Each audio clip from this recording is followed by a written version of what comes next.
que vai parecer um caso básico, tá, pessoal? Mas é o que é o dia a dia aí do consultório aí de quem atende, né? Seja a questão da dor, né? Eu falo aqui a nossa tríade, sempre vocês vão estar, ao traçar a meta terapêutica, né? Sempre levar em consideração esses três itens, que é muito importante vocês estarem fazendo na anamnese, né? Aquela anamnese já mostra muito aquelas folhas que eu deixei para vocês no Drive, mas basicamente, o paciente tem dor ou não tem dor? Qual é o nível de ansiedade, né? E isso está muito correlacionado ao bruxismo, por isso que a gente fala ansiedade em odontologia é questão de bruxismo, tá? Então é uma forma que a gente tem de modular o bruxismo, principalmente o bruxismo de estresse, né? Naturalmente não estamos falando de bruxismo primário, estamos falando de bruxismo secundário, motivado pelo estresse, né?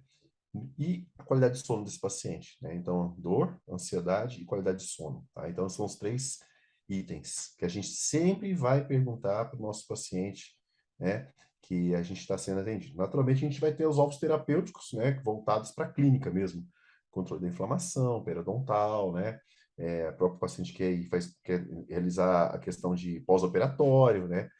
Isso já não seriam patologias, e sim situações clínicas. Então, nós vamos falar agora de patologias para vocês. Então, esse paciente é de 51 anos, funcionário do Senado aqui de Brasília, né?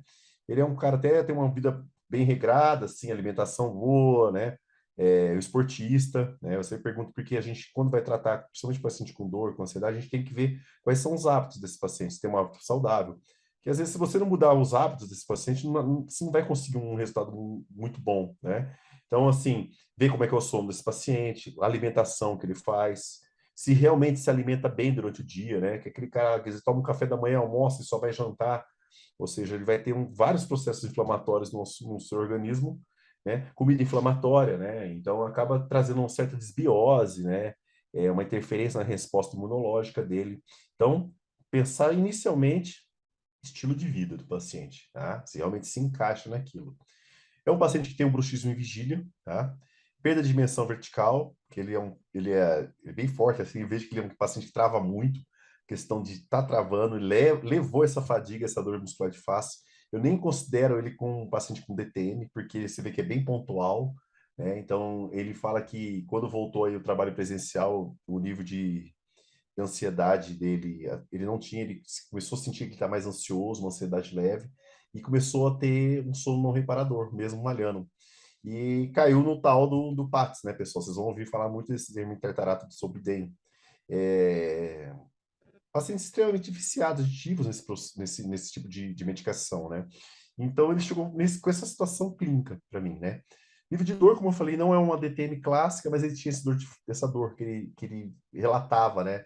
Falava assim, ó, Guilherme, me incomoda, mas eu vejo que foi desde quando eu comecei a questão voltar para o trabalho presencial, estou me sentindo mais ansioso. E isso tem tirado meu sono, né? Quando você vê que uma coisa puxa o outro. E eu queria saber de vocês aqui, qual a opinião de vocês, o que vocês sugeririam para um possível tratamento para esse paciente? Qual tipo de fitocannabinoide? Não vamos falar de alopatia, tá? Vamos falar agora só de fitocannabinoide. O que vocês podem colocar no chat mesmo? O que cada um de vocês indicaria aí para no primeiro momento para esse paciente? Tá? Eu queria ver a opinião de vocês aí, ver se vocês realmente estudaram aí. Qual a indicação clínica, né? Qual canabinoide? É o THC, é o CBD, né? É o full, é o broad, é o isolado, né? O que você acha aí que podia melhorar, principalmente a questão da ansiedade desse paciente, né? Que é desenvolver ansiedade. O que pode estar melhorando a questão do bruxismo em vigília, ele não tem bruxismo noturno, tá? Tem perda de dimensão vertical, mas para a função que ele tem, é um paciente que fala que durante a musculação que ele acaba apertando, a gente até falou assim, ó, então você vai começar a usar uma placa, mas ele não é relutante, a placa. Eu queria saber qual a opinião de vocês aí, o que vocês acham que seria válido a estar prescrevendo para esse paciente. Pessoal, pode interagir, não tenha medo de errar, não. Tem que errar aqui para não errar com o paciente.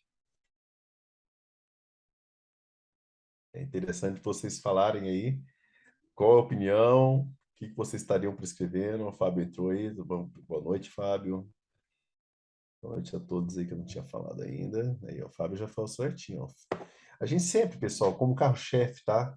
Se o paciente não tiver nenhum tipo de decorrência, paciente que, é, vamos dizer assim, já passou por diversos alopatias, tudo, a gente sempre, como escolha, tá? Lembra daquele efeito entourage? Trabalhar sempre com olhos full spectrum, tá? Full spectrum. Perfeito. É o mandatório, tá? Tiago, tá certo também, tá, Tiago? O CBN e o THC eu deixaria sempre com um segundo momento. Por que que eu falo isso? Tem pacientes que são refratários também a próprio canabidiol, tá? O canabidiol, eu digo CBD. Então, a partir disso que a gente começa sempre, primeiramente, começar com óleo full, porque a gente vai buscar aquele efeito entourage, né? A gente vai, dentro do óleo full, a gente sabe qual é essa capacidade terapêutica do CBD. Anti-inflamatório, né? Um efeito anti-inflamatório. Consequentemente, você combatendo a inflamação, você vai trazer um quadro de analgesia. Não tão bom quanto o THC, mas por que que eu descartaria o THC de cara? Tá vendo, Thiago, que ela tem um nível 2 de dor, né? O nível de dor de 0 a 10 é até tranquilo. Então, muitas vezes você já consegue uma solução boa com o uso do CBD, tá? E pensando na questão do sono, eu pensaria também no CBN com o segundo momento, tá? Tá certo também essa colocação que você fez, porque o canabinol, ele tem um efeito sedativo muito bom e que realmente traz aquele sono reparador, né? A minha preocupação maior é que esse paciente desenvolveu ansiedade e ele só dorme com PATS, né? E o PATS, para quem não sabe, é um excelente indutor do sono, mas ele, a própria bula diz, ele é para ser usado durante 5 dias, porque você serve para regular o sono. Só que a caixa vem com 21 comprimidos, pessoal. Aí você para pensar, poxa, 21 comprimidos, não, 20 comprimidos. Se é para 5 dias, o cara vai usar mais vezes, né? Ou seja, o cara se torna dependente daquilo, né? Então tá certo, ó, CBD full. Não resolveu? Aí sim a gente pensa numa segunda opção, porque 80% dos casos a gente acaba resolvendo aqui, tá? É, tá certinho, Fábio. Desmamando aos poucos. Toda e qualquer alopatia, naturalmente a gente não vai entrar no lado médico. Mas esse paciente veio para mim, ele estava meio que automedicando. Tá certinho, tá? Sempre quando a gente vai entrar, pessoal, você nunca começa a desmamar de cara, tá? Mesmo, primeira coisa que a gente faz, sempre lembrar, a gente vai o quê? Sensibilizar nosso sistema do cannabinoide, né? Aquele paciente, vamos dizer assim, já não produz endocannabinoides em quantidade suficiente para estar modulando o seu organismo, a gente vai começar o que? Repor. Doses baixas, vai modulando. A partir do momento que a gente chegou na dose ideal, aí sim a gente pensa em desmamar. E a desmame é de uma forma muito mais lenta do que a gente pensa quando a gente começa a introduzir os fitocannabinoides. Eu falo assim para o paciente, está tomando um PATS? Chegou na dose ideal, hoje você vai tomar o PATS da forma que você toma, juntamente com o seu CBD full, né? Ele vai acordar até com uma certa ressaca, porque ele vai estar potencializando, né, o efeito do hemitartarato. No dia seguinte, você vai lá, fala para ele cortar, tomar meio comprimido. E provavelmente ele vai ter uma certa insônia mesmo. Ah, puxa, não estou tendo, mas só dele estar usando meio comprimido, ele mantém mais uns 3 ou 4 dias. A partir do momento que ele tá, voltou a dormir novamente, você começa tirando aos poucos. A ideia é essa, sempre desmamar aos poucos, tá, pessoal? Nunca de forma radical, de forma contínua. Mesmo que ele fique com uma ressaquinha no dia seguinte, quer dizer que você está tendo um sobretratamento. E a partir disso você vai tirando esses indutores do sono, tá?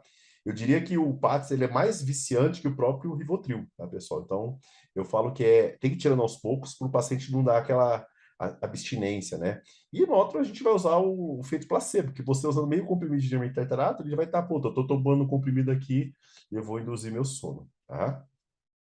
Bom, quase todo mundo acertou, achei muito bacana, Fábio. Realmente, o Thiago, você foi mais assertivo porque você já pensou lá na frente, né? Eu pensaria da mesma forma. Realmente, o THC e o CBN é perfeito para sono, tá? Só que, como eu falo, vamos ver o nível de sono dele. Vamos ver agora como vai ser o resultado aqui, que foi prescrito para esse paciente. Então, vamos lá, aqui. Então, a prescrição tá certinho, ó, tá? Eu entrei com óleo. Esse caso, como eu falei, assim, eu não ligo muito para a marca, tá? Então, esse é um óleo que eu estou usando agora, eu achei muito bacana. É um óleo que ele é canadense, né? Ele vem do Colorado. A diferença dele é que é um óleo nano articulado, tá, pessoal? Isso é muito legal, você pensar em óleos nano, porque você vê, ó, é 600 miligramas. Fala, nossa, mas é tão fraquinho, né, num frasco. Pessoal, lembra que eu falei de biodisponibilidade? Quando você pensa em hidrofílicos, a absorção vai ser muito maior. comparável até 5 vezes maior do que o óleo que a gente costuma utilizar. Então, você vai ter uma absorção muito mais rápida pela mucosa, ele já vai fazer a primeira passagem pelo fígado de uma forma muito mais assertiva, você vai ter um resultado até mais rápido, tá? Então, questão de modulação, quem tem pressa e quer um resultado mais rápido, opta sempre por essas novas formulações nano, né? Porque elas são hidrofílicas. E a gente, após essa, sempre, mandatório, tá, pessoal? Sempre começar com doses baixas. Eu falo gotas mesmo, vai devagarzinho, vai aumentando, aumentando, aumentando, até chegar na dosagem terapêutica. Por que que eu falo sempre para colocar 3 vezes por dia? Tanto é que vários colegas você vai falar, eu só uso uma vez por dia, 2 vezes por dia. Na modulação, na sensibilização do sistema do canabinoide, é muito importante você fazer de forma é, dividida durante o dia, tá? Você dividir 3 vezes por dia, porque você vai diminuir a meia-vida desse paciente e você vai observar sintomas de sonolência, se o paciente teve uma cefaleia, né? Uma dorzinha de cabeça é normal. Alguns pacientes têm até constipação ou a mesma diarreia. Então, durante o dia, ele ter essa noção, ele sentir o corpo dele durante o dia é muito melhor. Por isso que eu acho errado, às vezes, se dá só pela manhã ou só pela noite, nesse período de modulação que você, se você tiver esses efeitos colaterais, né, inerentes a essa sensibilização do sistema endocannabinoide, é muito mais fácil até mensurar. Ele vai anotar, ó, hoje eu tive dor de cabeça, hoje eu tive constipação, né? Aí depois que você modular, você pode manter 2 ou 1 vez ao dia, tranquilo, tá? Teve a melhora do sono sem empates, tá? O bruxismo controlado e sem ansiedade. Pessoal, por isso que eu vou voltar. A gente não precisou nada além disso, tá, pessoal? Então, o que a gente volta aqui, ó, falar? O paciente era um paciente nível 2 de dor, ou seja, o que a gente leva a crer? Que o bruxismo dele era pura e simplesmente pelo caso da ansiedade dele, tá? Bruxismo em vigília. Ele é um paciente que tinha bons hábitos, né? O que mudou na cabeça dele? Só o fato de ele ter voltado a sair daquela zona de conforto, no trabalho em casa, e ter voltado ao trabalho presencial, e lá no Senado é uma loucura, né? Ele me relata que às vezes tem comissão, o cara chama aqui, vai para lá. Isso saiu da zona de conforto dele, né? É um cara que era totalmente regrado, voltou para o trabalho presencial, desregulou até o horário de alimentação dele e tudo. A partir do momento que a gente entrou com full, melhorou o processo inflamatório dele, modulou o organismo, só com isso a gente acabou resolvendo, tá?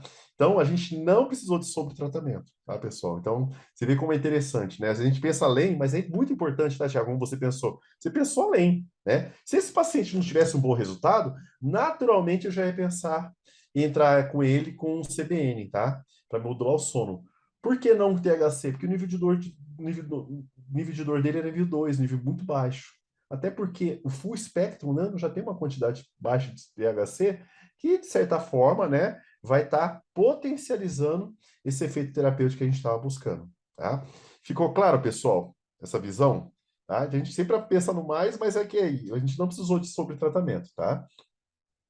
A Rafaela relatou, né, que está passando, tendo trabalho com alguns pacientes de Zolpidem, e realmente, Zolpidem, gente, é terrível, tá? Tem os dois, né? Tem o CR, que é de liberação lenta, que é de 2,5 miligramas. Esse é o tarja preta, mas até o branquinho lá de 10 miligramas acaba sendo muito problemático, porque realmente o paciente adapta a dormir só com ele, tá? Então vocês vão ver rotineiramente, coloca na sua anamnese alopatias tomadas e sempre pergunta dos obtém, gente, que tá virando uma febre isso daí, de paciente está utilizando isso daí, tá? Ah, é verdade, Fábio, eu já peguei casos disso aí, realmente paciente que usa em excesso e o efeito psicodélico. Na verdade, chama efeito psicodélico, tá? Paradoxal, que chama, se eu não me engano o nome, tá? Que dá um efeito reverso, um efeito rebote. A pessoa fica extremamente agitada e ela começa a ter, sabe, assim, devagar, e ela fica, fosse letárgica, sabe? Ela sonhando acordada. Ela entra em questão de sono, mas ela começa assim, balbuciar palavras, tudo, e ela nunca entra naquele sono reparador, tá? Então a gente sabe, né, que o sono aí é fase 1, 2, 3 não REM e a fase de sono 4 REM. As pessoas não entram na fase 4, ou seja, não tem a cognição, o aprendizado, né? Por isso que a gente fala, o OBD é muito bom, mas use no máximo 5 dias, né? E ainda eu prefiro, tá? Eu sempre coloco isso nas minhas aulas, não custa nada você prescrever uma melatonina de 3 a 6 miligramas para esse paciente, né? Até porque nós produzimos a melatonina não precisa nem doses mais altas, mas você associar melatonina, hoje tem apresentações, a usa hemp, tem outras que usa também associado a própria melatonina com o óleo de CBD, só que acaba sendo muito caro, é melhor você mandar manipular e o paciente toma em separado, né? Até porque ele pode usar o CBD que ele usa durante o dia e associado a melatonina durante a noite, né? Então a gente consegue trazer um tratamento mais barato e mais assertivo para esse paciente. Então eu sempre uso a melatonina para modular o sono do paciente. Muito bem colocado isso aí também, tá? Ah, isso mesmo, aí, ó. Exatamente. Vai tirando os Zolpidem, tá, Fábio? E vai introduzir. Mas eu já começo com a dosagem. O que eu faço? Eu já começo com a dosagem CBD e vou tirando os Zolpidem. Aí sim eu vou aumentando aos poucos, se necessário. Que muitas vezes não precisa nem aumentar, tá? Só de a gente tirar essa dependência psicológica e o paciente ter um bom sono legal, já resolve, tá? Não sei se ficou claro para vocês, mas é isso. Vamos lá para o próximo caso clínico. Uso recreativo Zolpidem. Isso aí, cara, é como eu falo, né? São alopatias de fácil acesso, né? O Zolpidem, 10 miligramas, por exemplo, é tarja vermelha, por exemplo, que você vê. Então, você compra com uma receita branca em 2 vias, né? Não tem controle nenhum, na verdade.